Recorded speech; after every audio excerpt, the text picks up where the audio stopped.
Hello. It's so good to see everybody here today. Well, not everybody.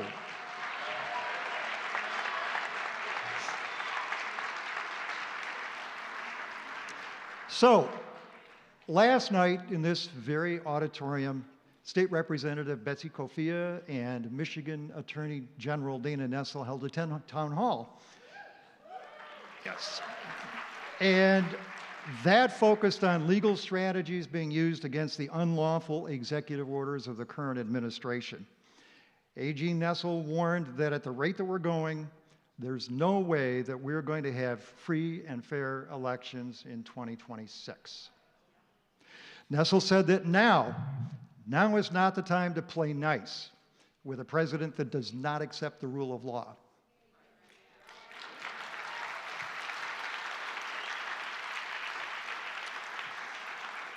We will not accept unlawfulness from our elected representatives. Betsy Kofia stressed that people need to take action. She said, reach out to your elected officials, join organizations like Indivisible,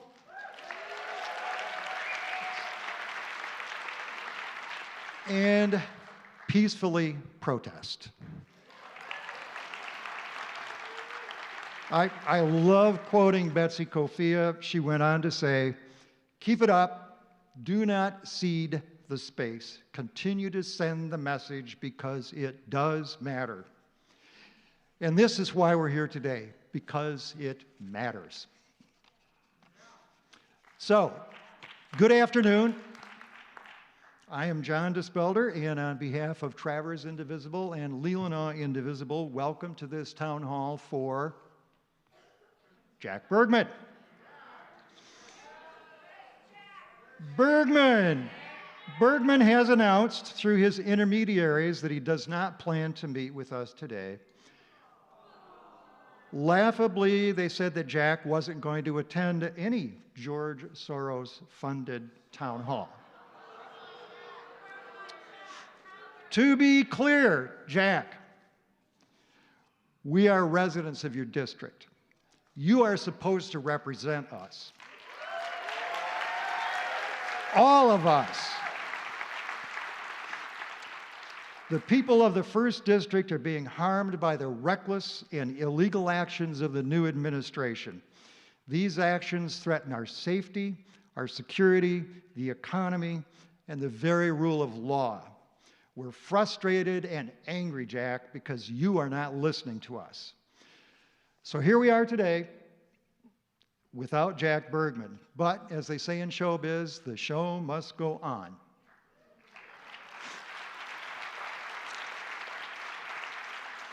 Or as thousands chant in the streets, this is what democracy looks like. Yes.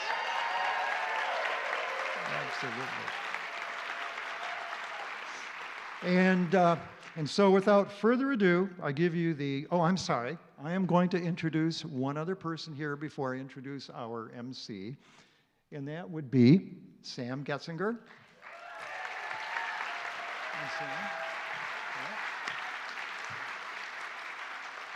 Hi, guys. Anytime we plan an event like this, there's a lot of people behind the scene that you don't see.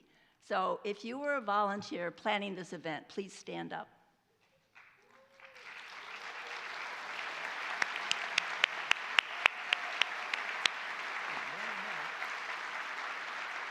If you were a volunteer that worked today, please stand up.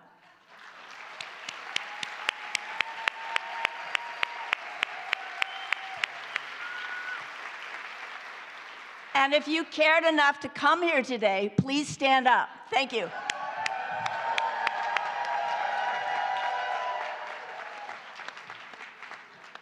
And so, without further ado, I give you our Master of Ceremonies, Grant Parsons. Thank you very much. Thank you, John. And again, welcome to each of you who is present in the Milliken Auditorium at the campus of Northwestern Michigan College and each who is participating by streaming. There's a huge streaming audience out there today. To memorialize this meeting and to help our photographer, we're going to be photographing this and videotaping it in parts. Now, I'd like to start out, if you could do what you've already been naturally doing, let's start out, hold up your yes card, please. Wow, good job, good job. Okay. Now hold up your no cards. Okay. Okay. So, if you've ever been to the National Writer Series, they do a thing where you show your books. They get the author. He's saying, John is saying, if you've ever been to the National Writers Series events, you'll know at the end, the author stands up and everybody in the audience holds up their books and the photographer shoots out so there's a great photo memorializing the number of people with books. In this case, it's a number of people with cards. So we're gonna stand in the middle. If behind us, if you would hold up first your yes card, stand up with your yes cards, and then we'll take a photo, okay?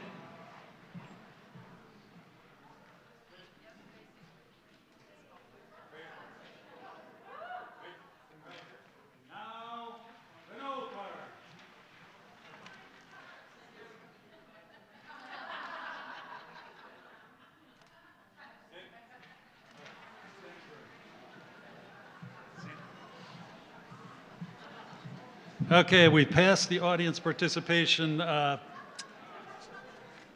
test.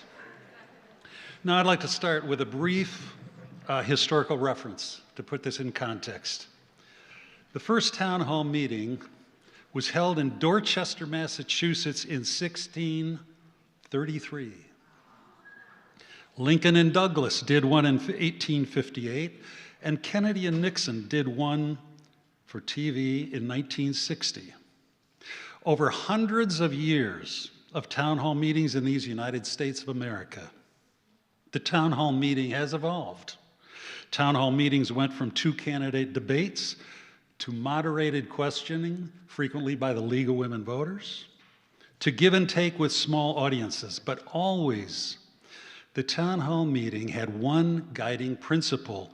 Leaders presented their beliefs before live audiences. In 2004, the New York Times wrote this about town hall meetings. Quote, "It's the democratic process in its most amiable state. Earnest Americans asking serious questions about the issues." This afternoon, we are witnessing another evolution of the town hall meeting, one where the political leader refuses to appear.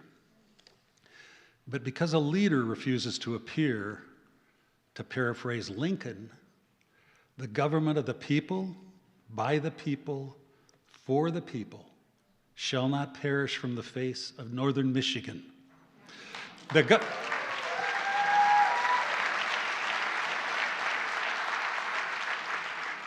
The government of the people is here in this room and on streaming today.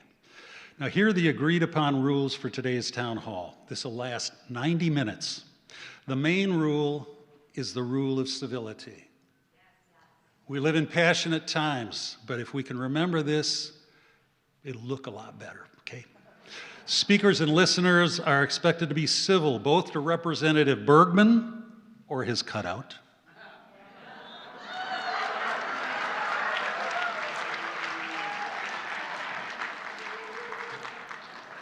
and to fellow participants. This meeting is being streamed and recorded by video and photography, so it's important to be on our best behavior. This is an opportunity for the public, we the people, to address one of our representative employees, Congressman Jack Bergman, and advise him and question him. The cardboard likeness of Mr. Bergman to my left gives you a visual focus for your comments today.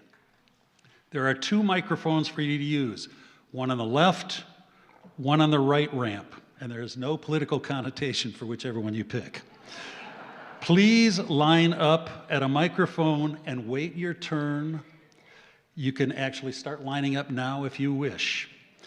During this meeting, a timer person, Lex, doesn't look like an enforcer, but she's the one who's operating that red timer sign over there. Lex will allow each speaker, yes, 3 minutes, but please note there are a lot of people here today, so brevity is appreciated. If a speaker goes over their time limit, please respect Lex, the timekeeper person, who will politely interrupt. I will try to remember to call on alternating sides of the room. So, if I fail to do that, please set me straight. If you have an accessibility issue, you can raise your hand for the roving mic. Where is Leif? Leif. Leif is this gentleman down here with a roving mic. If you cannot make it to a microphone, raise your hand and he'll try to get to you, okay? Representative Bergman, just for the record, if he appeared in person, would be allotted unlimited time to respond. His cutout representative will not be allotted time. Each of you was offered 2 cards, yes and no, when you enter this auditorium. If a speaker asks a question that can be answered yes or no, I will call for an audience vote. If I don't offer an audience vote and you want to vote, please just call out vote.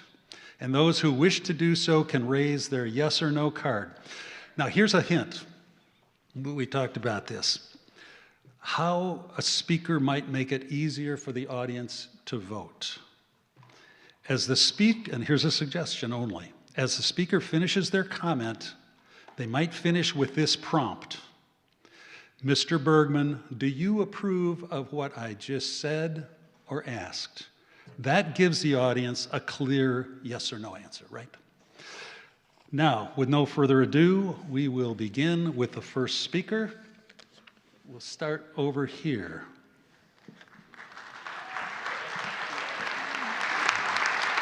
Hi, everybody. My name is Kelly Busley. I'm a constituent from Traverse City. I work for an international nonprofit, and I have been furloughed as a result of deep cuts to foreign aid funding from the U.S. government. Yes. My organization works in over 60 countries in democracy building, education, climate action, humanitarian crisis response, and many other sectors, but our largest focus is global health, and in particular, infectious diseases.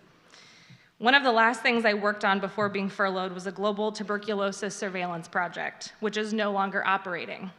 Does that keep America safer or more prosperous? No. I was given 1 day notice before I was furloughed, and I am no longer working or being paid. My organization has had the vast majority of its USAID-funded programs terminated by the Trump administration. I don't have enough time today to get into all of the ramifications of the unconstitutional dismantling of USAID, but I will say that everyone should be alarmed for these reasons. First, USAID can only be dismantled by Congress per our Constitution. What does this mean for our Constitution? Are we just going to stop following it? No. Second, foreign aid in part exists to make the United States safer. When we suddenly stop important global health programming, we make it more possible for diseases like Ebola to reach our shores and make it easier for TB and HIV to spread. Third, putting USAID through the wood chipper is just cruel. People around the world are losing access to life-saving medications, clean water, food for malnourished children, and education to enhance economic opportunities. People are dying. Before USAID was gutted, foreign aid accounted for less than 1% of the federal budget. We can't afford it. What we can't afford is for the US to lose our soft power on the global stage. Congressman Bergman, Congress has the power to assert its authority over the budget that you are supposed to be responsible for. Are you okay with another branch of government taking over your budget and slashing it at the expense of our Constitution, safety, and place in the world as a global leader? No. Thank you.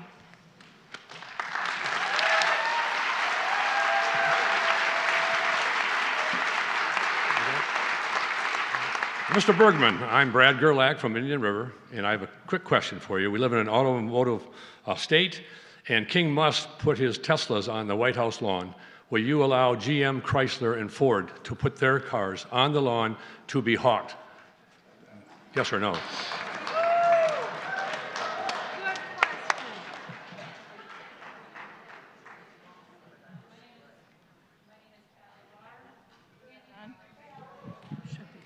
There we go. Oh, okay. My name is Callie Barr. I'm a resident.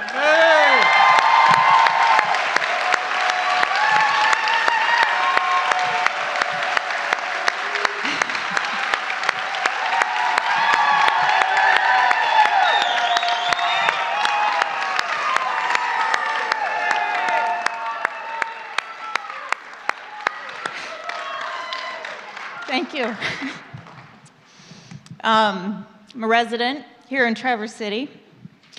And Jack Bergman said that he wasn't going to attend these town halls throughout this district because he said, I quote, I don't do drama.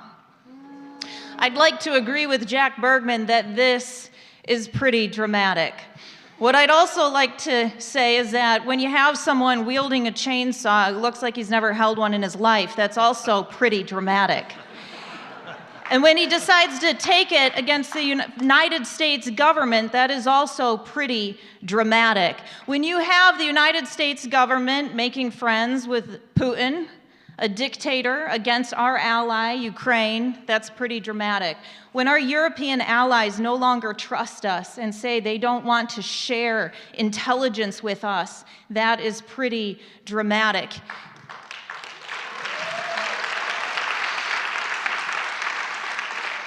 Here in our own backyard, when our Great Lakes are at risk, our trout, our whitefish, when our national parks are threatened with the summer coming and our tourism economy at risk, when we have the Department of Education and our children, our special needs kids, wondering if they're going to get the services they need, when we have folks worried about Medicaid and Social Security, when we have 1,400 people cut from the VA and our veterans who are already struggling to get services, I will submit that, yes, that is pretty dramatic.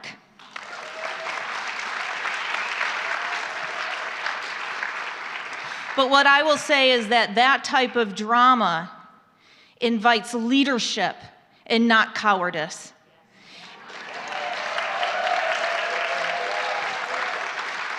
And for every single person that's showed up here today, that's what it means to be a leader for your community. Showing up. Showing up. And this is the type of drama that's not going anywhere.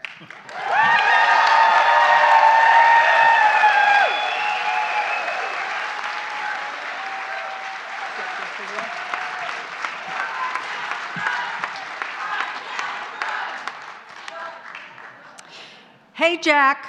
My name is Sigrid Hard. I live near Charlevoix in Charlevoix County. You are my representative.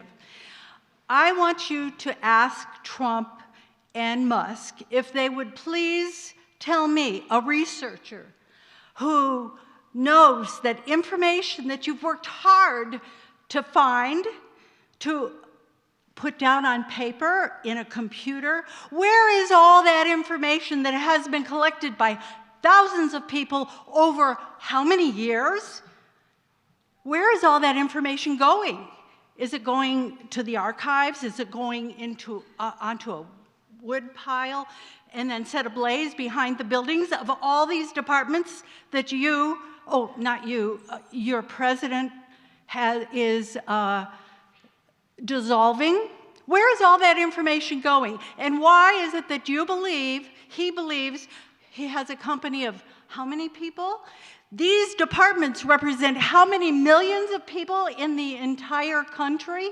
And he feels like, nah, just a few of them can do all the work that it takes to represent us. Where is all that information going? How will we ever get it back?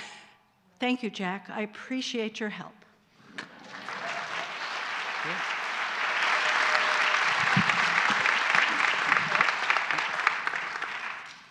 Hi, Jack. My name is Maggie Van Haften, and I'm not a stranger to your office, but I do have something dramatic to say to you today, so pick up your ears.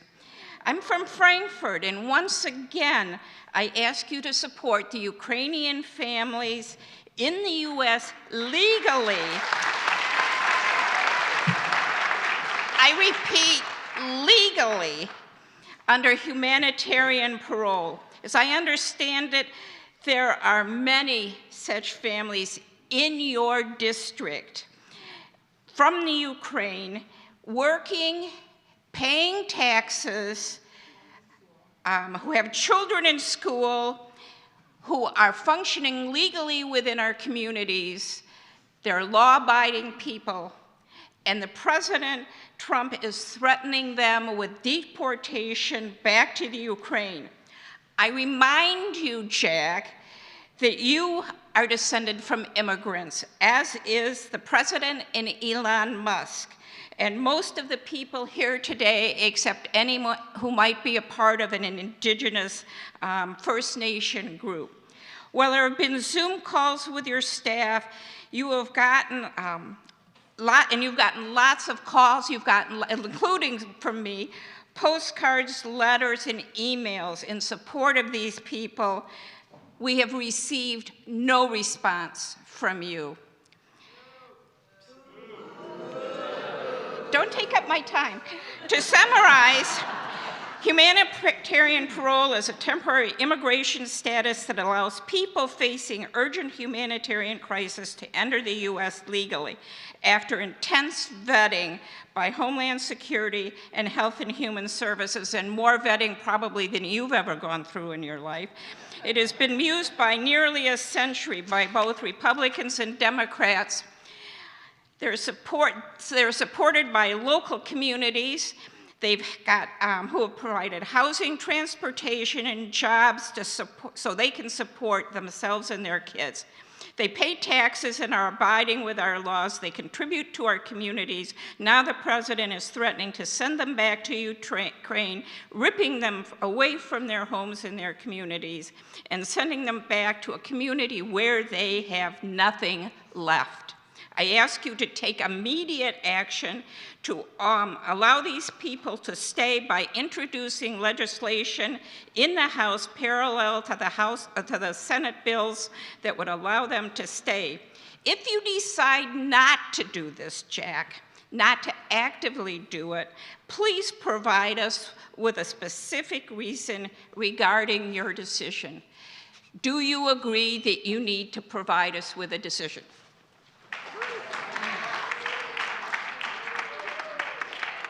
Is this good for you?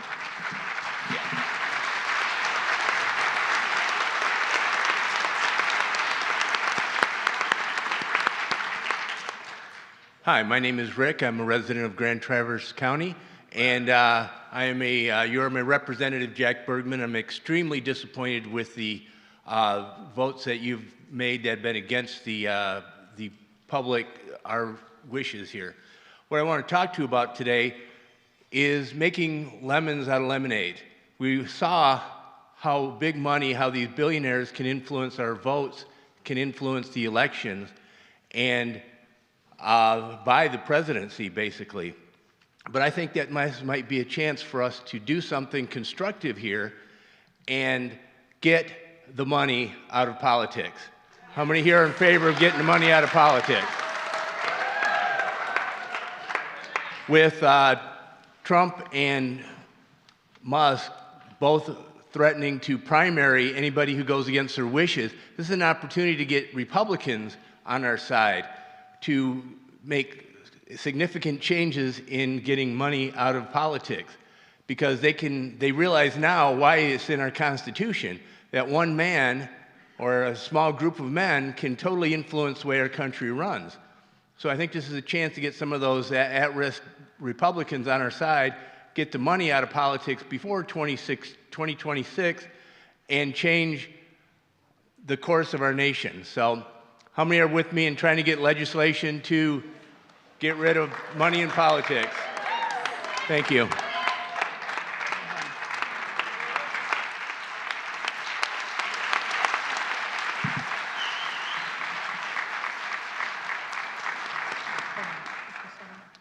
So while Lexi's resetting that, I just want to know, are you being paid to be here today? No, Okay. I'm not. Okay, thank you. Okay, I'm a little taller than this. It's okay.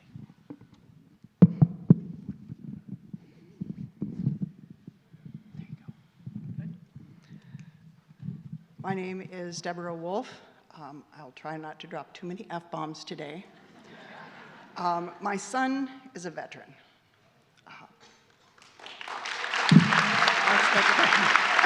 I am a veteran. My father is a veteran, my grandfather is a veteran, and my great-grandfather is a veteran.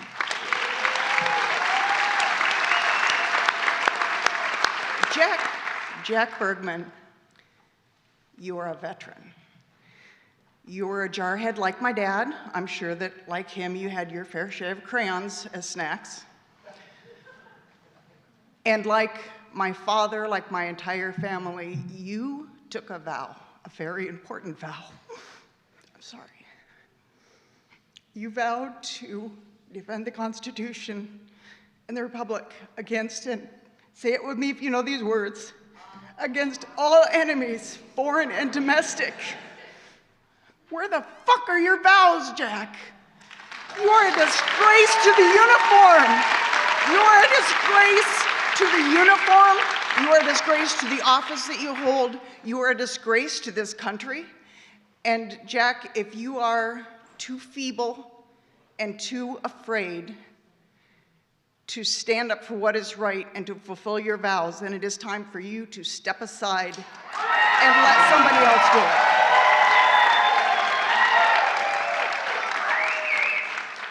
Semper Fi.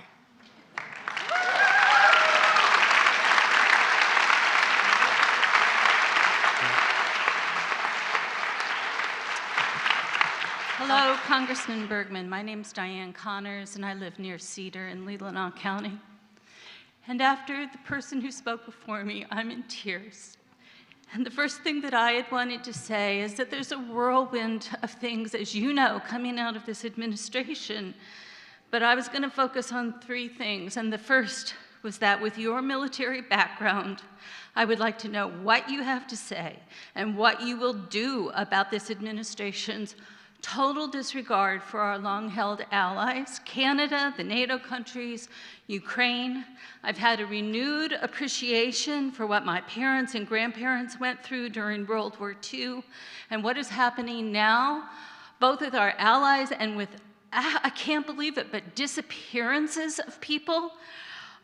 It's horrendous, and it's a betrayal, and it's a betrayal also to all of our veterans who are being betrayed by the chainsaw budget cuts that are coming out. Are you going to speak up about this?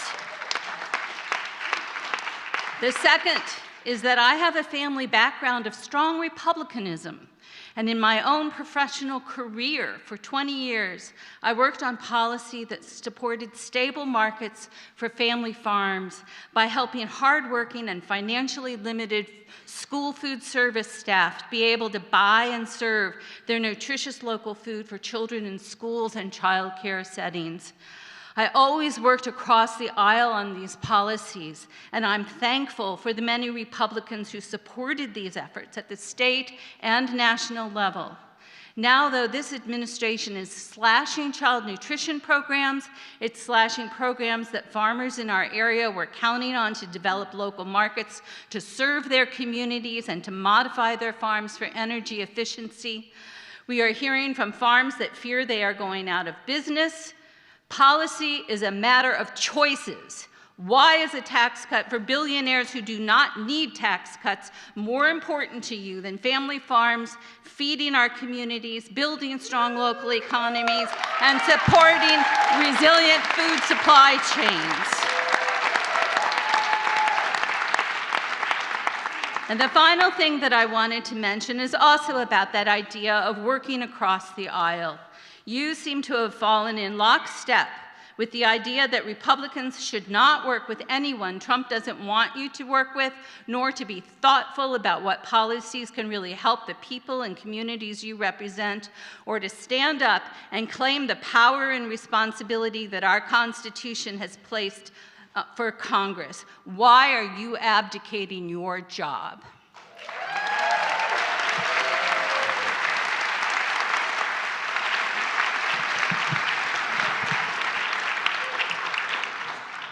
Hi, everybody. I'm Jody from Traverse City, and I might talk on my own behalf later, but I'm monitoring our streaming audience, which is at 680 right now. Say hi to everybody.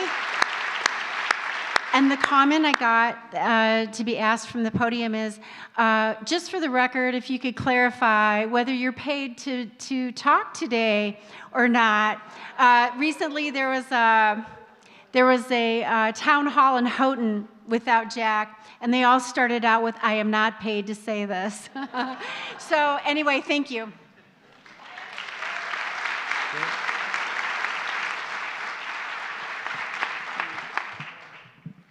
I'm not even making that up. She stole my joke. That's what I was gonna start with. But I will go with a different one, and raise your hands if you live in Michigan. I'm gonna go ahead and answer for you since you're not here, but we all know you do not. I think,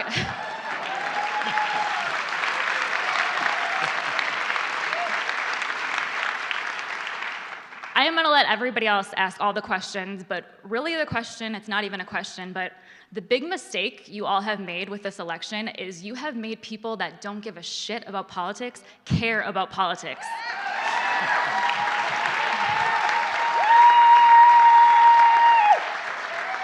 I'm gonna be honest, the people that I've told that I was coming here today, they didn't know that you didn't live in Michigan. So people are finding all of this out now because you are too much of a coward to face people that you work for and get paid to show up for.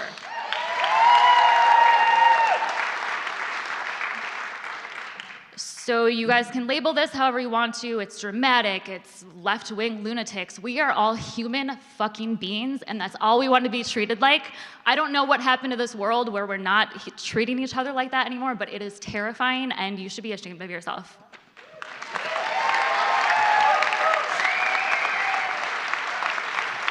My last question, to quote The Office and Kelly Kapoor, how dare you?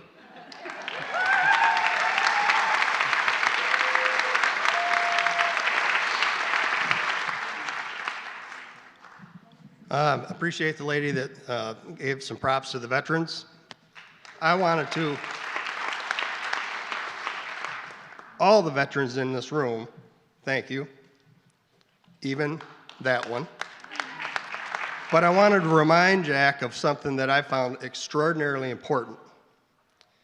These words: I, Max Bedker, do solemnly swear that I will support and defend the Constitution of the United States against all enemies, foreign and domestic, that I will bear true faith and allegiance to the same, that I will obey the orders of the President and the orders of the officers appointed over me according to regulations of the Uniform Code of Military Justice. How on earth did you forget that?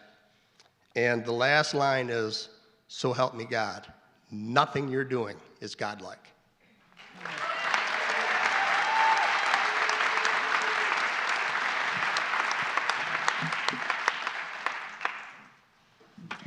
Hi, Jack. It's me, Sherry, in Traverse City. Nobody paid me to be here. I'm going to lob you a softball because you're under a lot of pressure here. So I wrote you a detailed letter asking you not to vote to take funds away from public broadcasting, which is an educational programming service for all Americans. My question is, Jack, did you really send me a boilerplate letter that everyone got across the country? You didn't even write it. Your staff didn't write it. People got it across the country who wrote to their representatives. So, Jack, tell me that you agree that public broadcasting is really essential to all of us. Thank you. We're going to interrupt the alternating and just take a question, interject a question from our streaming audience, please. Sure. Hello. Okay. Thanks for turning that on for me. LOTL in Michigan says, Michigan uses lampricide in the Great Lakes to mitigate some of the destruction wrought by invasive species and protect the ecosystem. Spending freezes due to Doge cuts is interfering with this annual measure, which is needed to start in early April. What is Congress doing to ensure the protection of our Great Lakes, Jack?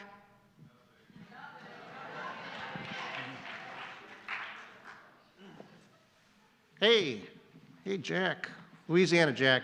He's bringing us together today, isn't he? Yeah. All right. Woo. Frank Hawthorne from Petoskey. Besides Emmett County Commissioner Matt Kuntz, anybody else from Emmett or tip of the mitt? Yeah. Woo. I have to confess, I was driving down on the spur of the moment to go to the RV show over at the Civic Center. And although 2 weeks ago I did try to, the lottery to get in here, and said, I tried it twice, it said sold out. So I thought, oh well. But then I realized, hey, I've got a political sign in my car, and they're meeting at 1. I should just stop there first and do a little visibility out front, which I did. And somebody says, they're going to let us in probably because some people are no-shows, they didn't want to come out in the cold or whatever. And so I'm glad I did. And warm place to stream over out there to the right. But, oh, that was different. But anyway, I was here with my late wife about, I don't know, was it 8 years ago? Before COVID, probably 2017, when Jack had his last Traverse City. I think Traverse City was the last place he had a town hall, wasn't it? Way back in the day. And it was in a school auditorium, I think. And I remember getting in one of these lines to ask a question, and I had it all written out. And I presented the question, and Jack says, "Can I ask you a question first? Are you a comedian?" Yeah, duh. No, are you? That's what I should have said. Well, I'm saying it now, Jack.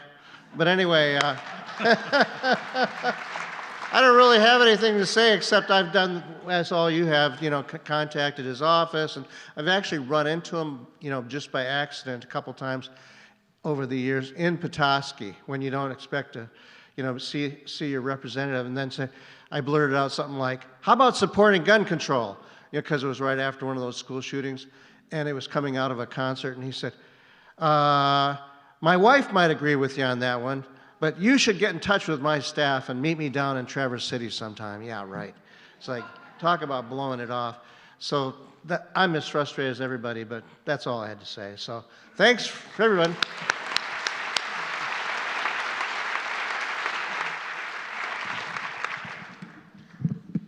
Hi, my name is Carlton Ketchum, and I am not paid to be here. Although I do know some of the parties that are paying Jack not to be here.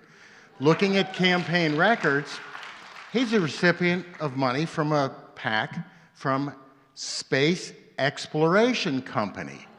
SpaceX? Jack, you ever consider returning that money? But I've got to, bear with me, I got a few things, I got 2 minutes left. Somebody described you as a coward. And Jack, I think you are. Because recently your press secretary, and veterans hear me on this, you know what I'm talking about. They said you had earned a Silver Star, a Medal for Valor. You have not earned a Silver Star. You are stealing valor. And my question to you is, will you admit that you have never earned a Silver Star? Thank you. Could we take an audience, a streaming person question, if you have another one ready to go? I do, from Michael S. Bergman, Trump, and, do you say it doggy? I do.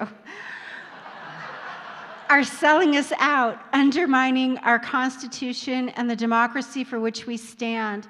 Jack Bergman, are you willing to take a stand like your former colleague, Adam Kinzinger? Yeah.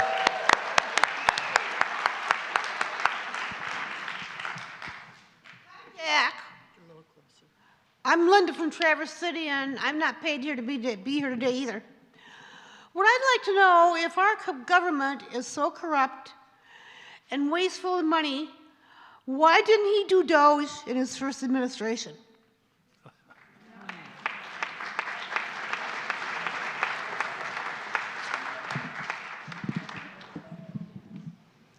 Hey, Jack. My name is Camille Levency. I live in Suttons Bay.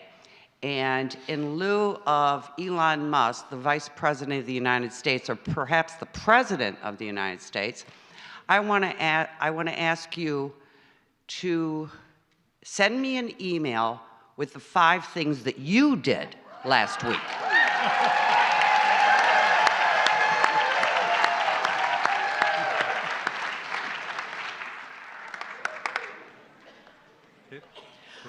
Hi, I'm Mitch Treadwell. Hi, Jack. I'm a city commissioner for Traverse City, and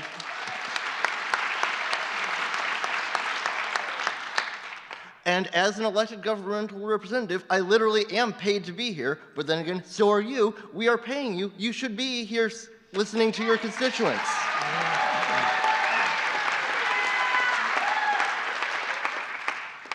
But in this current landscape of chaos and frustration coming from the federal administration, where cuts to needed services can be cut off on a moment's notice, that has significant impacts to local units of government like the city of Traverse City. We've got tens of millions of dollars in contracts for projects that are underway, like Grandview Parkway Phase 2 or Fish Pass, or road construction projects that are planned for the future, needed sewer repairs, projects to keep our water systems running smoothly. We are depending on those federal grants and federal allocations that Congress has already allocated. If the presidential administration is cutting off those or threatening to or withholding money without cause, we need a congressman that will stand up and say, these are the funds that Congress has allocated and they deserve to go where they to be spent. Is there another streaming question ready? Nope, okay, let's go with. Yes, hi, Mr. Bergman. My name is Berta Meserve, and I'm from Lake Ann. I am a constituent of yours, and I am not being paid to be here. I wish I were. So, as a member of the legislature, you are responsible to us. You are working with the president, but let me repeat, you are here and being responsible to us, not to him and not to them. You are held as the separation of power, the checks and balances of power. And as you hold the power of the purse, I demand that you use your power and help put a stop to these unlawful cuts of federal workers and the cuts to USAID. The harms by the cuts happening are far-reaching from the United States and to all other nations of the world. You will be held responsible if you do not act in the interest of the people. You need to pull away from the president and live up to your obligations, to us, to the Constitution, and to our democracy.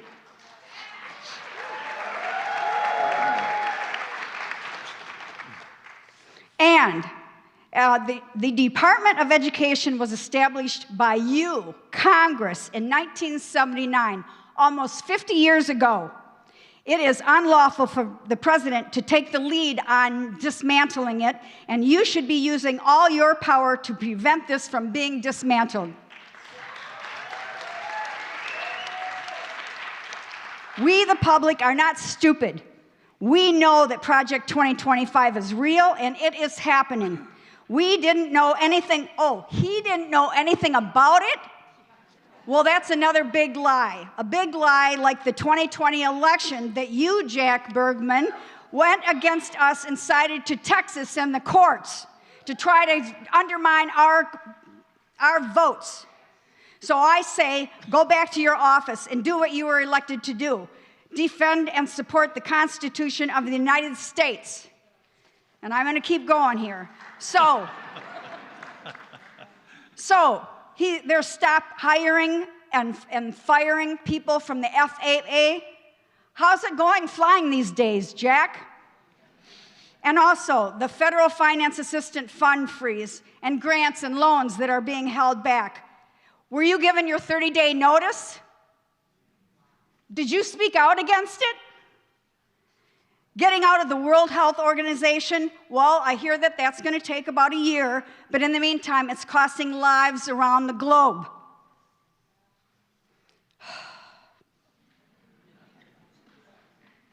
Oh, and the pause and of alerts from the CDC and the National Institute of Health, the NIH.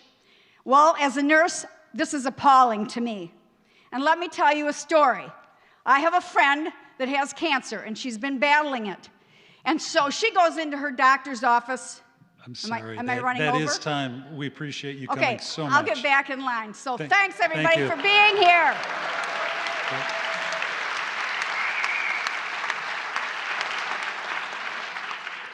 My name is Michael Hertz. I am a recovering obstetrician who lives in Benzie County. Some of you may know me from a few years back. I was the ACLU's Northern Michigan coordinator for the Reproductive Freedom Campaign.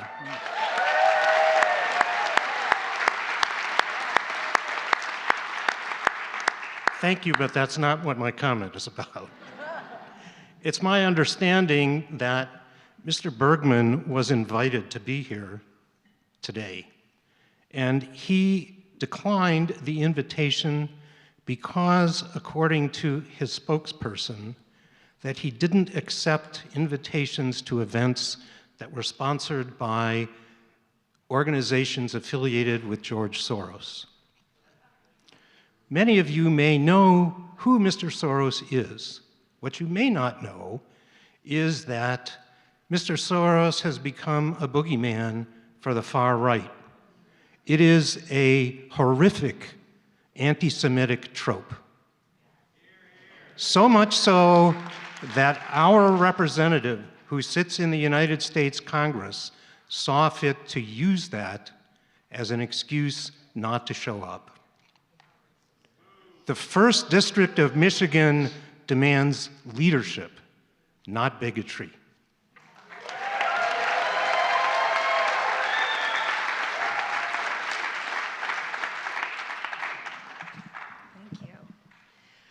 Hi, my name is Heather McCumber. I live in Traverse, Leelanau County, actually.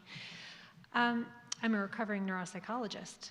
And what I have to say is that I'm a citizen, and I think this gets lost in a lot of the political talk. I'm an atheist, yet I'm a citizen. So are folks who follow different religions. We all have the right to celebrate that. We all have the right to choose our religion here. We all have the right to not be oppressed by religion here. I have 2 family members who are trans. They're citizens. They have a right to live and to express themselves as they want to. They have a right to all of the services that have been promised to them and to have a good, fulfilling life. I have relatives who are on the spectrum of autism. I have relatives who are on the spectrum of LGBTQ. We're all citizens. We all have our rights. We look around the auditorium, we're largely white folks here, and we're represented by an elderly white man. And that's typically the norm of what happens in politics. But just because he looks like that and we tend to look like him, we cannot forget the people of color in our community. Our African-American citizens, Black citizens, Latino citizens, Native American, Indigenous, First Nation citizens, people of the Asian diaspora. We're citizens. We have rights. They're fundamental to our existence here, fundamental to this country. And when you fail to acknowledge that first, with whatever you do, you fail to acknowledge who we are as a country, as it always has been. We're founded on that. And without it, we lose. We can't go back to how it was in the 1950s. We can't go back to how it was with slavery. We can't go back to our country when specific groups were oppressed for doing nothing but being who they are. We're more than that. We're better than that. We've come further than that. And we have to lift up all of us when we move forward.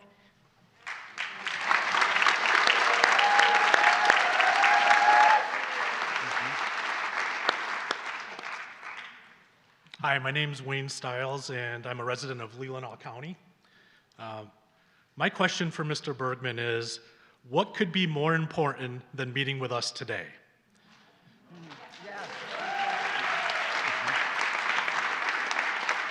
We have an obvious problem in northern Michigan. We are represented by a man who is never here for us. When will Congressman Jack Bergman man up and live the values of his faith instead of standing behind them like a shield?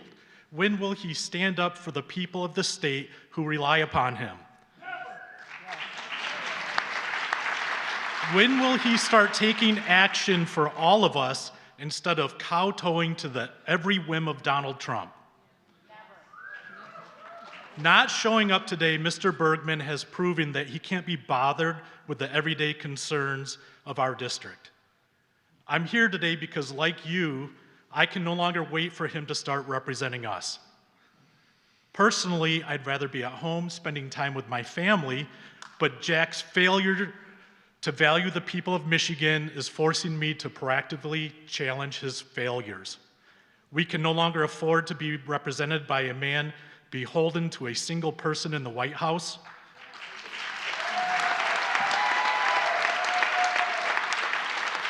It's time for a native Michigander to step in and do what Jack can't. Show up, listen to our residents, and work to represent everyone in our district. It's time for new leadership in our district. Thank you. I've got several questions from streaming. Shout out to the streamers. One more time. Here's a combination of two questions. Trump has often said we won't have to worry about voting anymore. Are you aware of the schemes and insidious plans to overthrow voting? And a related one, Jack, do you support the SAVE Act, which would threaten your wife's right to vote?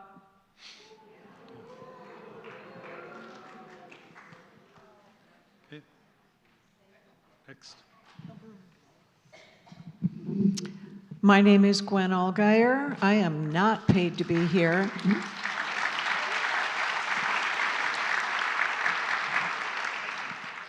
Jack, as a commissioner in Leelanau County, I am really, really concerned about the heartlessness of what you are doing in your failure to represent us. I am on the Area Agency on Aging Board.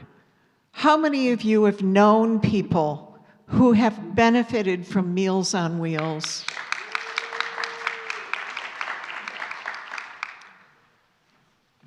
I'm also on the Northern Michigan Community Action Agency. The federal government funds Head Start so our young people can have the start they need to succeed in this world. I'm on Beta. 18% of Beta's money comes from the feds, from our money. That is our money.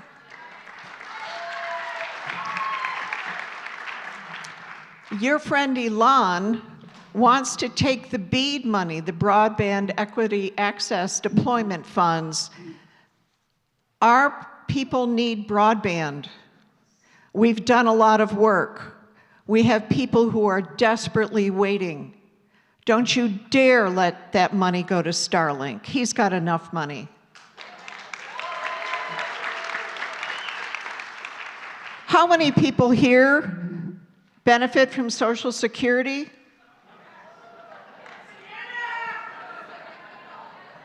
And I know a lot of us will be in trouble if the money we have saved through the Social Security system, trusting in our federal government, is taken and usurped by Wall Street so they can make some more profits off of us.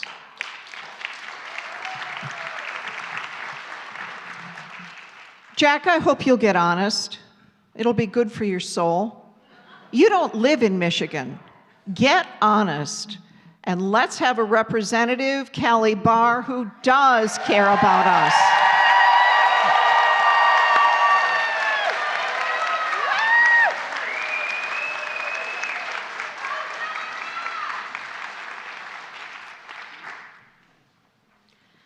Hi, I'm Anne Marie from Traverse City. I'm one of your constituents, one of your unhappy constituents.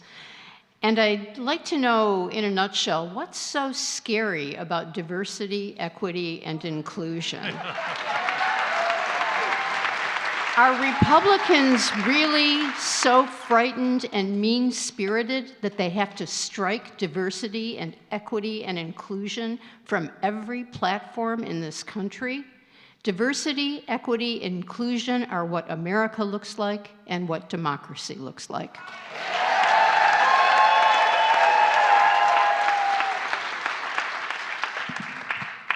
Jack, nice to see you here in Traverse City. I'm Barbara Stanford from Benzie County, Frankfurt. Some fellow Benzonians here. A little bit about me. I was a Peace Corps volunteer, so I swore to protect and defend the Constitution of the United States. I was a high school science teacher, and now I'm a physician educator.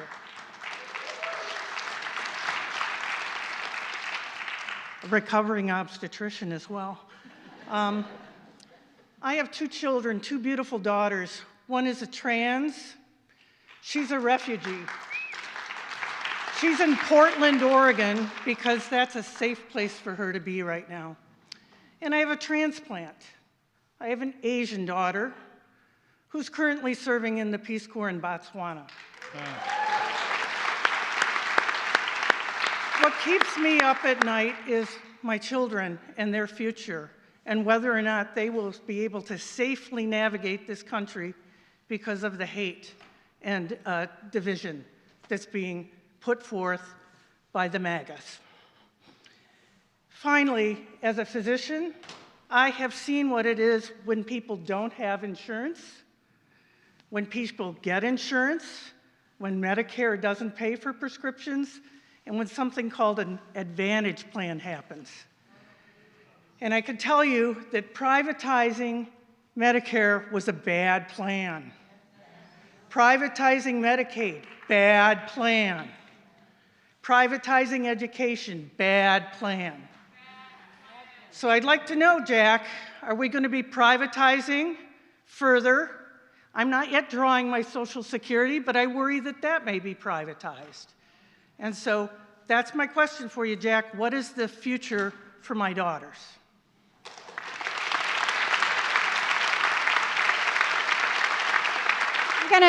I'm just gonna go. Okay, just FYI, I've got enough questions to do, all 3 of us from here on out. This is from Monica from Chatham. Jack, why are you ignoring us? We want to know why you are cutting VA benefits and feeding America West Michigan. We need this funding from the government. Why are you doing this?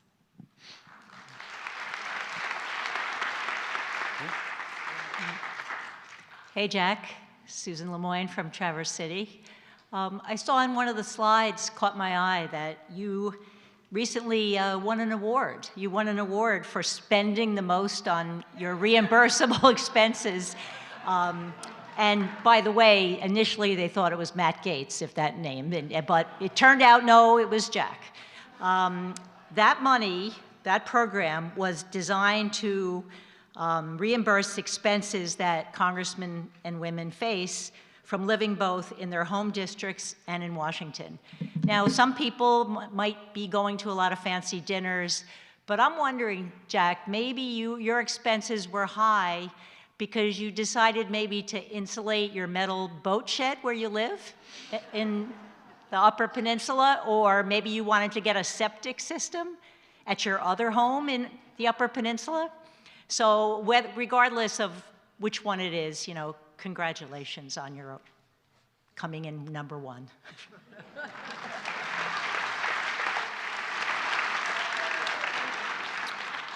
Hi, thanks. My name's Abby Cherry here in Traverse City. This is for Congressman Bergman and his fellow Republican party. You've supported tax breaks that have overwhelmingly benefit the wealthiest 1%, while simultaneously fear-mongering about the transgender community, also just 1% of the population. What do you say to the other 98% of us, of your constituents, who are watching you prioritize billionaires over working families while scapegoating a vulnerable minority instead of addressing real issues that impact everyday Americans?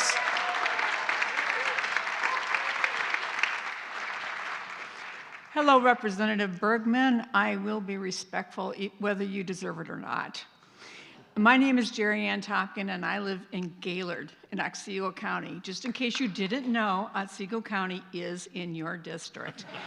And quite frankly, I am not paid to be here today. And actually, I paid to be here today because it took me an hour and a half to drive here.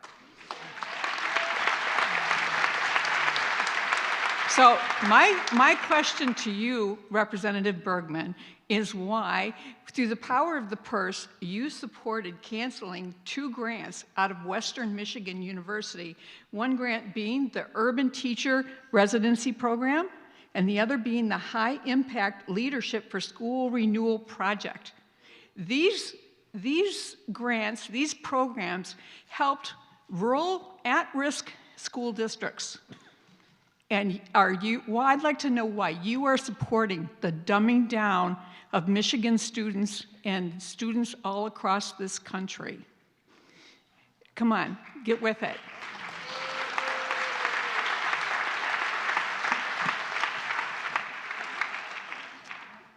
If you could wait 1 minute, Oh, yeah. sir, there's a streaming question. I'm sorry, I misled you here. There's one, wait. That's okay. I've got a lot of them, so just go ahead and go around. Okay, let's see. This is more of a comment just for us in our future. Houghton's Townhall was on Tuesday. Bergman snuck into town yesterday to tour 2 local businesses and then snuck out. Prepare for him to pull a similar stunt in TC in the coming days. Go ahead, sir. Thank you. Hi, my name is Sean Ruiz, and I live in Traverse City. I'm a certified nurse midwife in the community, and I'm a gay son of a Mexican immigrant, and I work in women's health. So I know those are all identities that you probably despise, but with all that, I see and experience firsthand the challenges affecting marginalized communities, whether it's the U.S.'s horrendous maternal morbidity and mortality rates, attacks on the LGBTQ community, or the treatment of immigrants. Your track record doesn't reflect any sort of advocacy for these issues. I want to know what concrete actions you will take to ensure the health, safety, and rights of people like me and the communities I represent.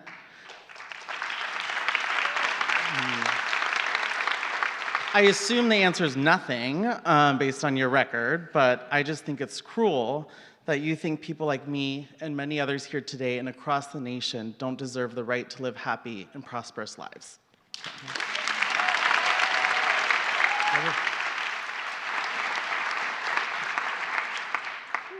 Congressman Bergman, my name is Barb Smith. I live here in Grand Traverse County, and I was not paid to be here.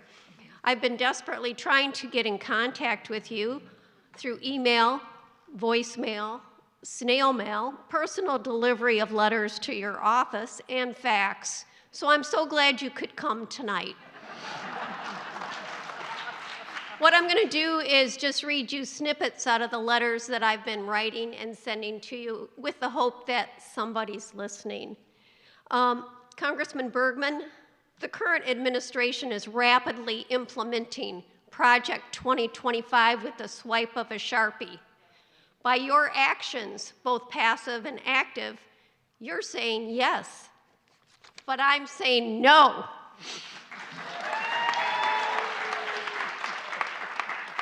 Elon and his dodgy Doge are destroying things that have been built up over 100 years. You're saying yes, but I'm saying no. You write to me and tell me this is just scare tactics. Nothing's going to go away. You won't lose any services or benefits. We all know that's a lie. By your actions, you say yes, but I say no. Foreign policy, are you kidding me? We've had a 180-degree reversal in our foreign policy, turning our backs on allies and cozying up with other dictators. You say yes, but I say no. While we're on the subject of foreign policy, I do want to speak, and I write to all members of Congress about the situation in Gaza and in Palestine. Me and many other friends support one family in Gaza. There's 3 young children, and they're suffering, and I would ask somebody to do something. Gaza was not meant to be a resort town for Jared Kushner and Trump to build high-rise. You might say yes, but I say no. Our economy is faltering, nearly failing after just 2 months of chaotic administration by number 47. I hate to even mention the name. You seem to say yes, but I say no. Let's get on the subject of civil rights. You've sent people with no due process to a concentration camp in El Salvador. I say no. Here's my ask. Stand up for the rule of law, the Constitution, and our republic. You are elected to be a representative, not a yes man.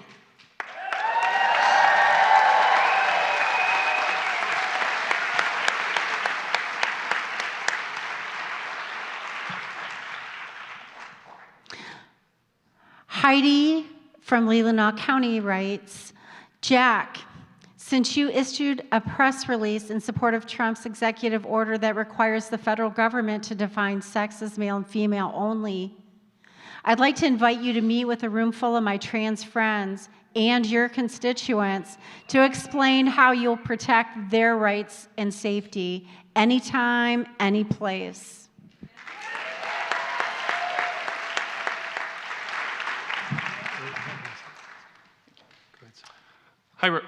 Hi, Representative Bergman. My name is Eric. I'm a resident here in Traverse City. I have a 19-year-old brother with special needs who this past fall, after graduating high school, started an adult learners program that has helped him transition to adulthood. The amount of growth that we have seen in him in such a short period of time has been immense. He has gained confidence in learning how to use public transit, grocery shop for himself, and start the process of getting a driver's license. This week he called me and told me about his first day at his first job, and that he worked this week, that he was able to get through this program, and how excited he was to get to go back on Monday. Unfortunately, this came the same week that we saw drastic moves to try to end the Department of Education, which supports programs like this across the country. I'm worried about the future of programs like this that I've personally seen the real-life impact of. My question to you is, do you believe legislative action should be taken to ensure funding continues for programs like this? Hey, we're going to take a couple of streaming questions and then. Okay, I'm going to read a few because I just really want to catch up. I didn't have any, then I had a whole flurry. So I just want to read some of the things that are coming in. I gotta, okay. Okay, here's one. Trump, Musk, Bergman are selling us out. Their goal is to divide and conquer. Divided we fail, united we stand. Are we willing to stand up for ourselves and our neighbors together? Yes. Then going on, let's see. I want to ask him why he's not working to prevent our leaders in Washington from thumbing their noses at judicial orders. Cam from Benzonia asked, the dismantling and robbing of the Department of Education, how are you going to support civil rights and special education programs in the state of Michigan? And then, somebody else asked this, and this is my question. I was gonna, since I can't get in line, I'd really like to ask it. You know, abolishing the Department of Education, American citizens suffering political arrest now. You know, people here legally are being deported without due process. Jack, you won't listen to us, and I can't listen to you. But I'd like to know, like this person asked here, what is the end game? Like, what's the upside? You know, explain it. Explain it like I'm 24, not like I'm 5. Explain it to us. That's it. Thanks.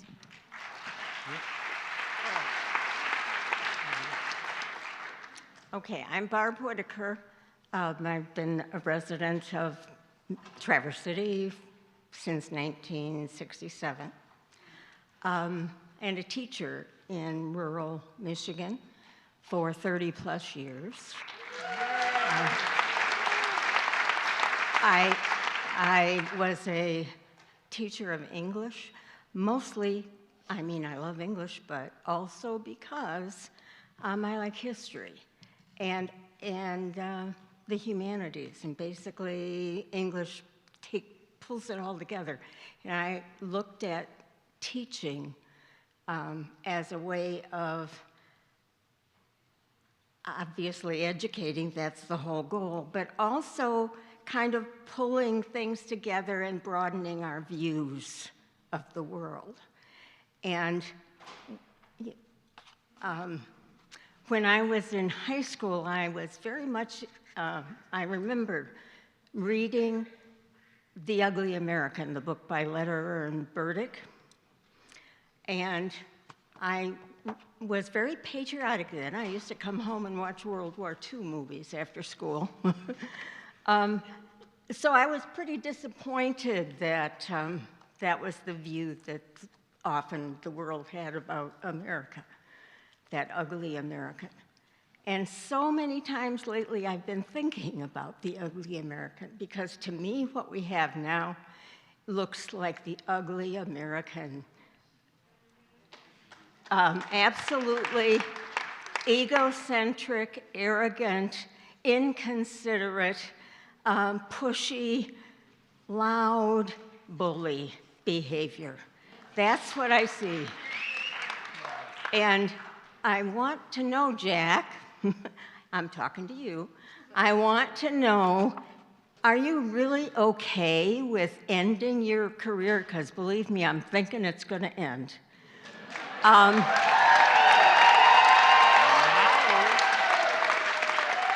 Are you okay with being part of this ugly American administration that depends upon threatening their allies, extorting friends, betraying allies? And as the person ahead of me who spoke very plainly and clearly and wonderfully about upending our whole political place in the world entirely. That scares me completely. And I'm old, I'm 80 years old. I pray I don't die before we get this fixed. Thanks.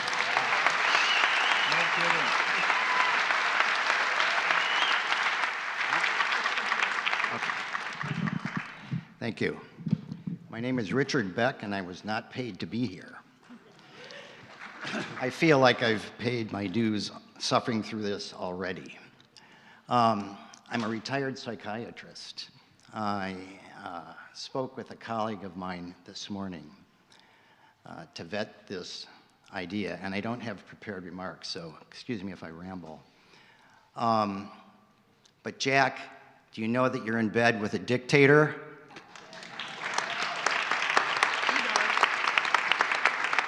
And that he's no longer a dictator wannabe. Donald Trump is moving faster than any other authoritarian leader in modern times. I wanted to consult with my colleague this morning because what I have to say is prohibited by the Code of Ethics of the American Psychiatric Association. And I took an oath, by the way, to do no harm. Jack, I think you've taken a similar oath, have you not? I was reminded by my colleague this morning that we take an oath to do something else. So there's two prime ethical rules: do no harm, and there's there's three actually. Do no harm is first for all physicians. Number two, or number one in the American Psychiatric is not to speak in public about psychiatric diagnoses of public figures, be they politicians or celebrities or anything else. I'm going to put this up a little bit more. I'm short. I appreciate the fact that Jack was a little bit less than real life because now we're kind of even. So the other thing that is a requirement of psychiatrists is to, we have a duty to warn. So if somebody is threatened by a patient, we can break confidentiality in order to warn the intended victim. And so I'm going to go with that one. Jack, are you aware that you're in bed with a malignant narcissist? Okay. So my colleague and I had a vigorous discussion over whether that term would be over people's heads or not. I'm glad to see that it isn't. On the other hand, this is a very intelligent crowd. So that's what I'm here to talk about. I think that needs to be the headline. I think people need to remember that. I watch news broadcasts where commentators are struggling to figure out, is this a negotiating ploy? Is he going to change his mind next week and why? Is there any logic to using tariffs to get fentanyl, out of the country?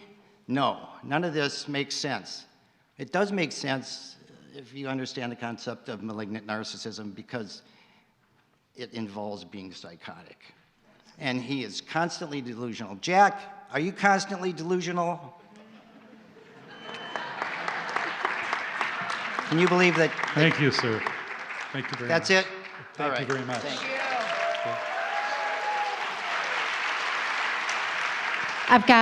I've got something coming in, incoming. This will get me caught up for the last 10 minutes from the streaming public.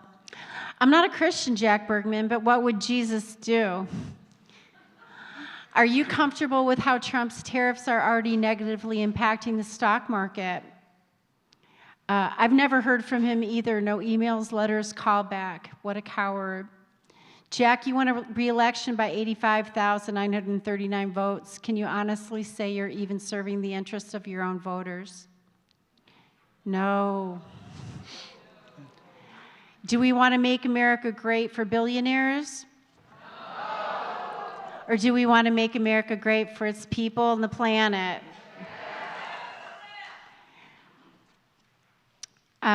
Do we want fascism? Or do we want a vibrant, whole, and healthy democracy? Thank you.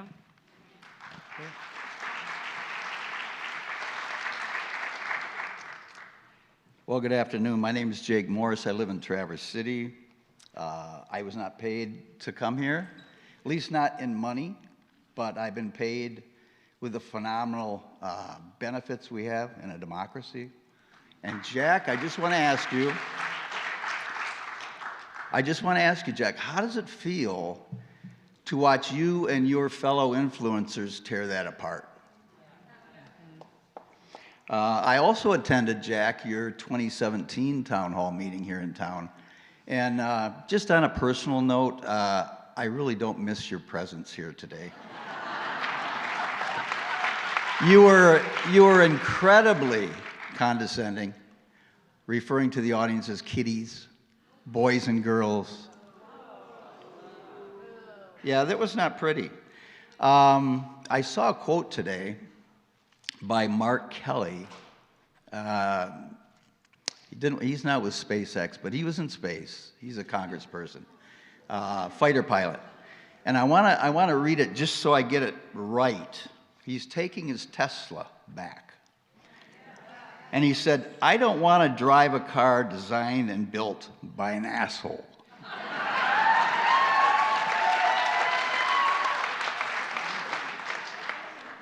And that same holds true for myself and our petulant president. Jack, I dare you to cut Social Security and look at this crowd in the eye. I dare you.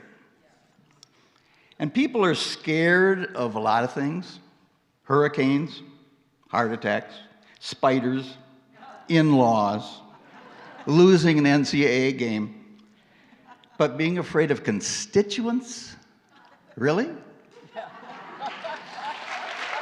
And the last thing I've got, I'm a retired special ed teacher. And way back in the Middle Ages, and there's a lot of truth to this, back in the Middle Ages, when a baby was born and it became obvious, probably pretty quickly, that there was some deficits, it wasn't uncommon for the Middle Ages people, to take that baby and put it outside the wall of the city and let the coyotes have at it. My question to you, Jack, are you helping us to go back to that level of ignorance? Thank you.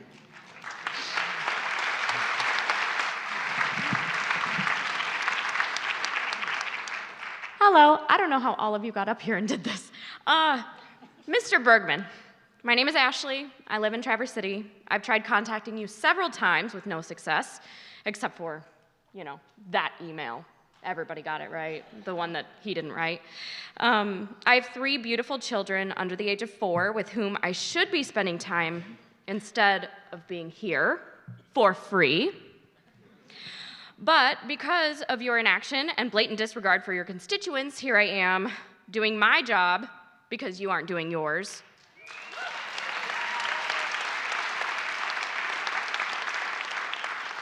The list of ways that my life and the lives of those I love is far too long to cram into this short amount of time. The list of ways that you've hurt my life and the lives of others.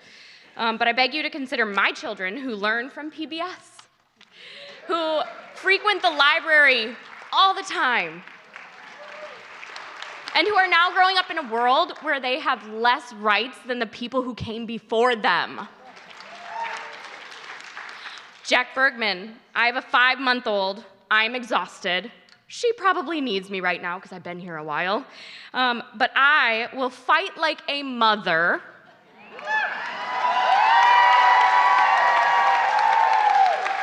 to make sure that my kids have what they deserve. You work for us, Jack, not Trump. And quite frankly, I feel like you're fired. So, Mr. Bergman, do you agree that you should not have this job?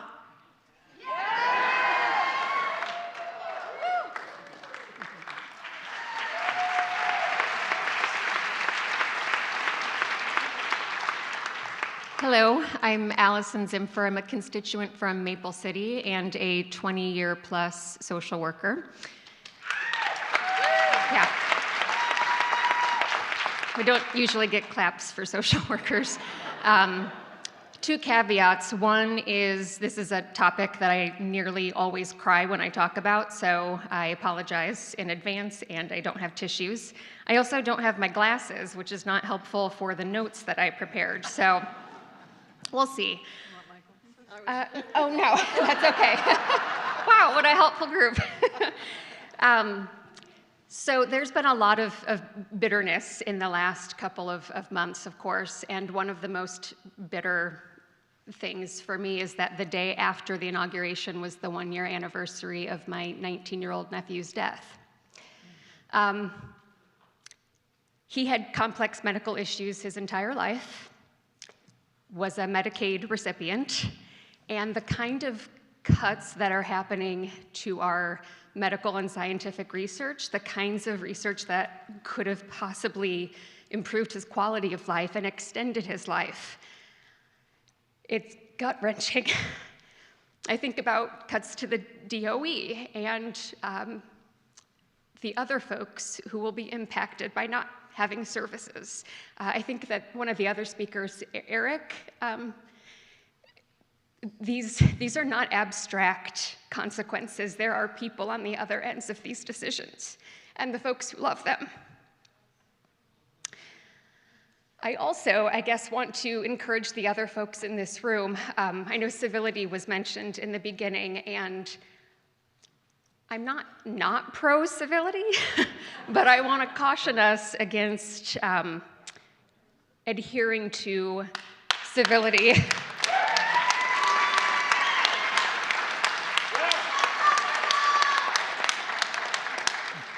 Civility reinforces white supremacy culture. It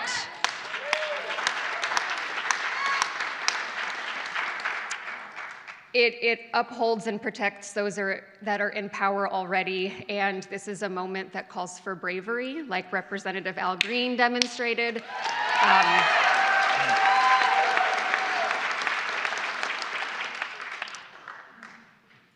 And I could look at my notes, but by the time I open my phone again, my 30 seconds would be up. So I appreciate all of your time and Jack's time as well.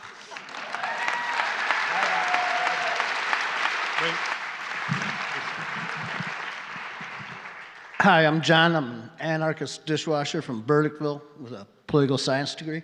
And I want to relate something. In 1980, I found myself on the floor of the Republican National Convention, and all these policies that we are dealing with now in the 2020s were on propaganda sheets on the floor. Scraped them up. I have a collection. We can't be surprised. We can't sit back. We got to take action. This is a great place to start. And in the immortal words of Jello Biafra, Nazi punks, fuck off.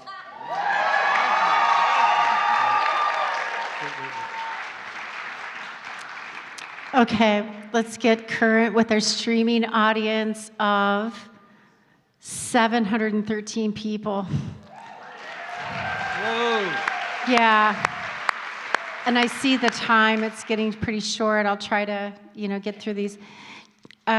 General, as the mother of two, that was in quotes, as the mother of two active duty servicemen, how do you condone our voting with North Korea, Russia, Syria, and Iran? How do you feel about turning our backs on our allies? Who will have our back now? From someone else. As a pediatrician from L'(Lance, Michigan, in the UP, I want to ask Jack Bergman, what is he doing to prevent RFK Jr. from working against vaccinations which target preventable childhood diseases? Also, what is he doing to prevent the CDC from being co-opted by people who don't accept scientific evidence in favor of more than two genders, the right of the LGBTQ community to evidence-based care? How can you justify giving the world's wealthiest man subsidies for his companies while the same man simultaneously illegally fires our federal civil servants? And lastly, okay, so our 401ks are tanking and Social Security isn't going to be available. What do you recommend we do, Jack? I'm done. Hello, I'm Pat Brent. I'm from Garfield Township in Kalkaska County.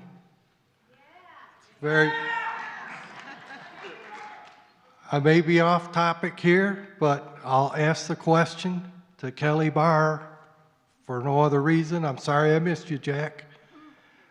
Is there anything we can do? Are there steps we can take to put in the process of forming our own district, redistricting? It was done and pushed years back by the Republicans, gerrymandering and so on. Can we get a district that better represents this, for lack of better? If so, what do I need to do? Someone please let me know.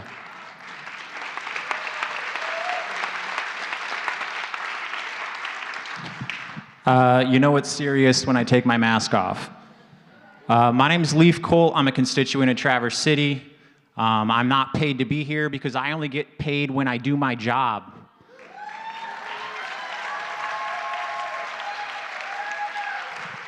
I don't think someone was paying attention to their work emails because we called a meeting and I think someone missed it today, so.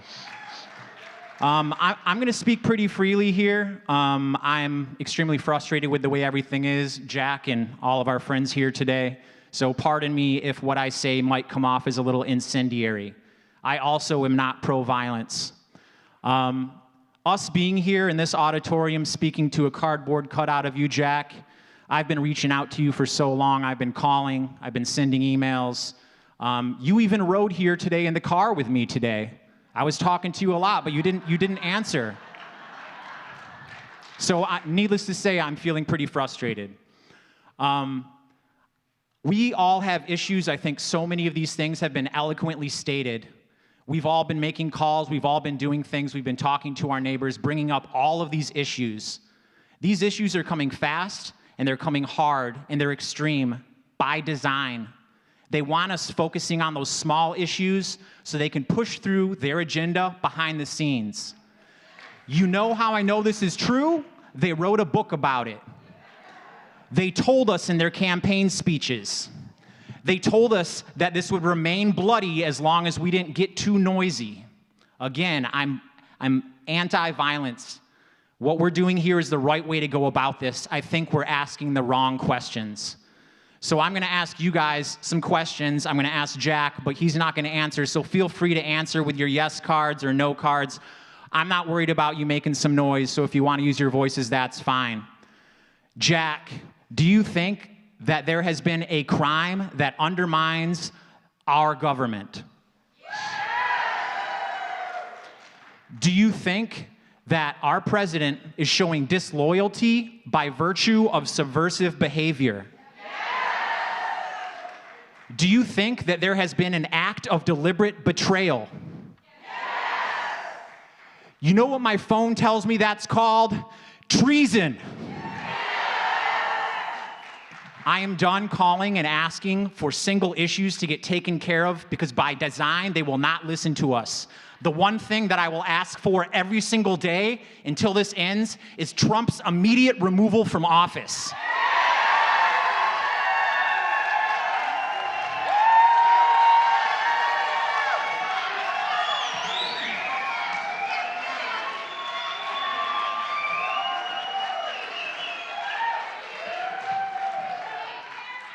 No more questions need to be asked. I think that says it all. Thank you. That, unfortunately, and I apologize to the people standing in line, I really do, on both sides of the auditorium and streaming. That does conclude the time that we've rented the hall for this purpose. I'd like to conclude with just a couple of short remarks. This ends the Traverse City Town Hall meeting with, or should I say without, Jack Bergman. I want to thank every person, and I mean this very sincerely from up here. This is a rare honor to sit and listen to an hour and a half, not duplicative, not out of control, intelligent, participatory. You have moved me, and I have no agency to sum this up, but if Jack Bergman had the same honor to stand on this stage, he would have felt something inside, not just arguments, but inside, and that is moving, and I hope you keep moving. Okay, I hope we all keep moving, right? All right.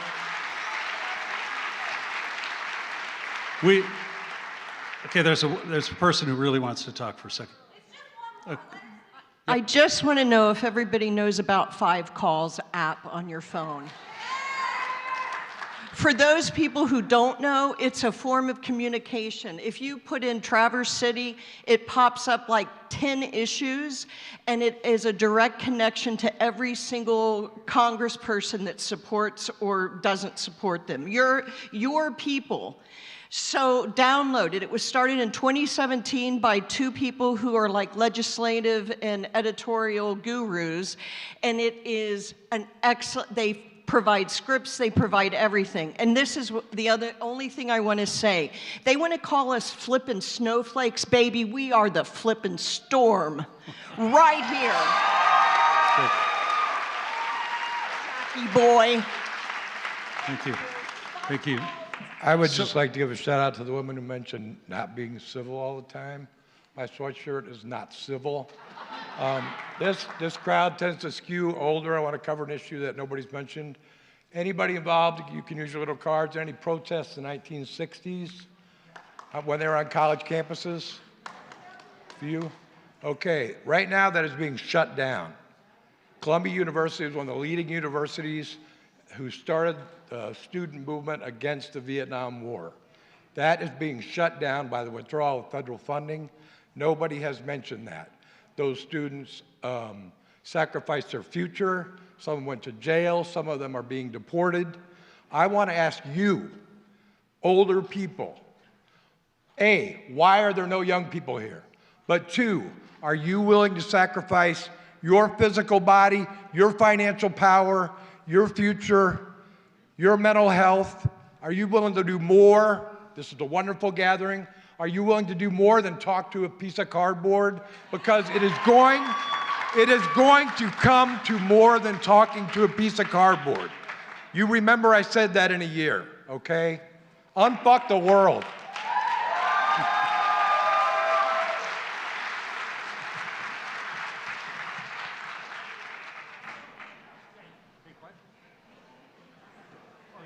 All right. Please clean up behind yourself and join us for a social hour in the sculpture court as you leave, okay?